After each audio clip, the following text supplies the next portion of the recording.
point O. Alors, déjà ce qu'il faut savoir, c'est que le vecteur OM donc, a une distance R. Ici, ça va être R selon UR avec notre vecteur UR dans ce sens et le vecteur Uθ comme ça. Donc à partir de OM égale RER, on va essayer de retrouver la vitesse et l'accélération. Donc on sait que la vitesse, c'est la dérivée du vecteur OM par rapport au temps. Donc la dérivée de RUR.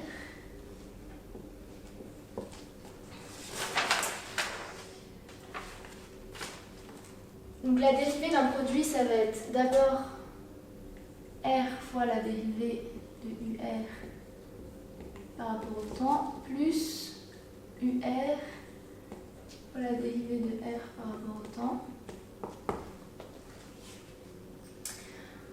Donc déjà, on va dériver le vecteur UR. Quand on dérive un vecteur,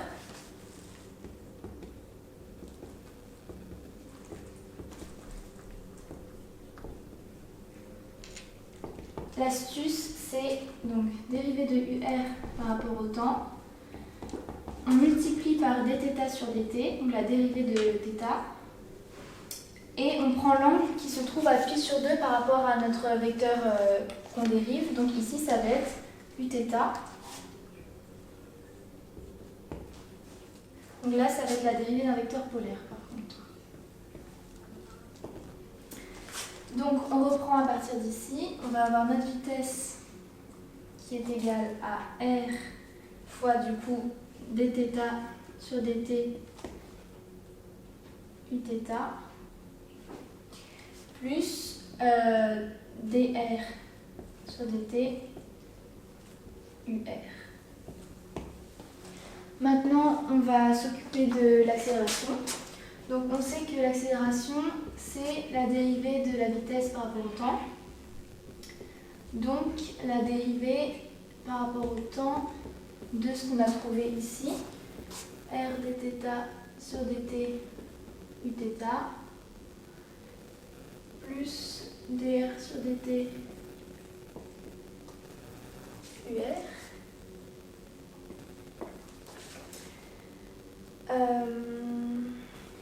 Donc on peut séparer quand on a une somme la dérivée d'un côté de r dθ sur dt Uθ plus la dérivée par rapport au temps de dr sur dt UR. Donc là, comme tout à l'heure, on a un produit, donc il faut dériver chacun des éléments.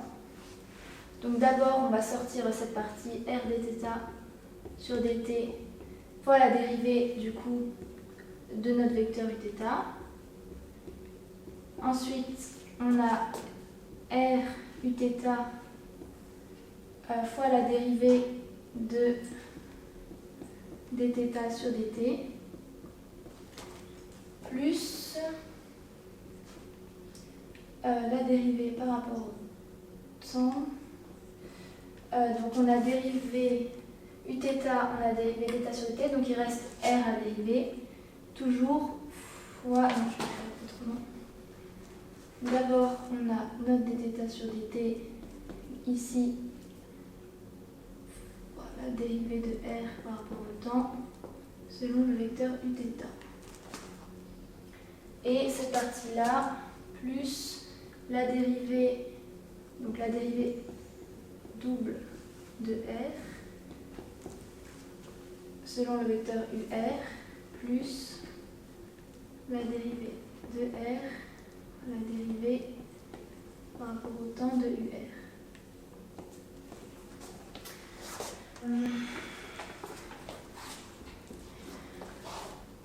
La dérivée, du coup, pour rappel, comme on a vu tout à l'heure, la dérivée de UR par rapport au temps, on multiplie par dθ sur dt et on prend le vecteur qui est à π sur 2. donc uθ, dθ sur dt uθ, et la dérivée par rapport au temps de uθ, ça va être, on multiplie par dθ sur dt, et on prend le vecteur qui est à pi sur 2 par rapport à uθ, et ici on prend pi sur 2, on est à moins ur, donc on va avoir un signe moins ici.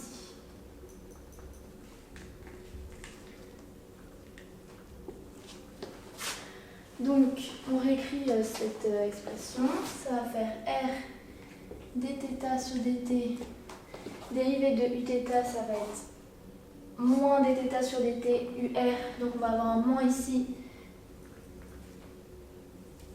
r dθ sur dt au carré, ur,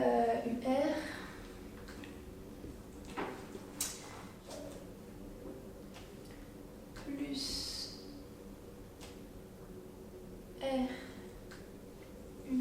r dérivée de θ, dérivée seconde de θ selon le vecteur θ, plus et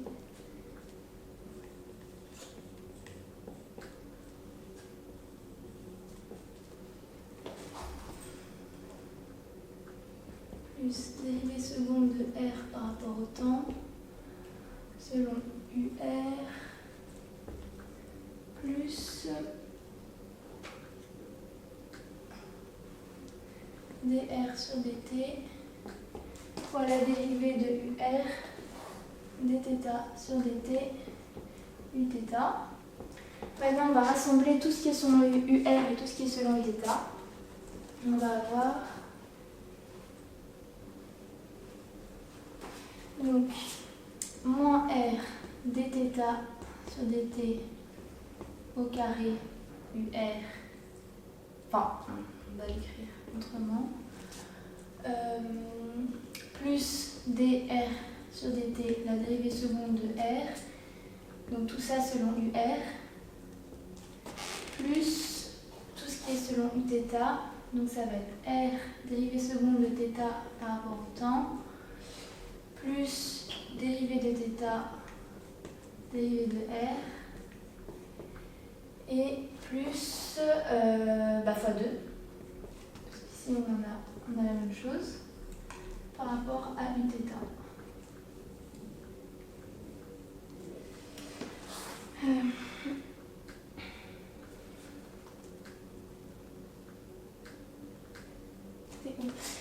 Dérivée seconde.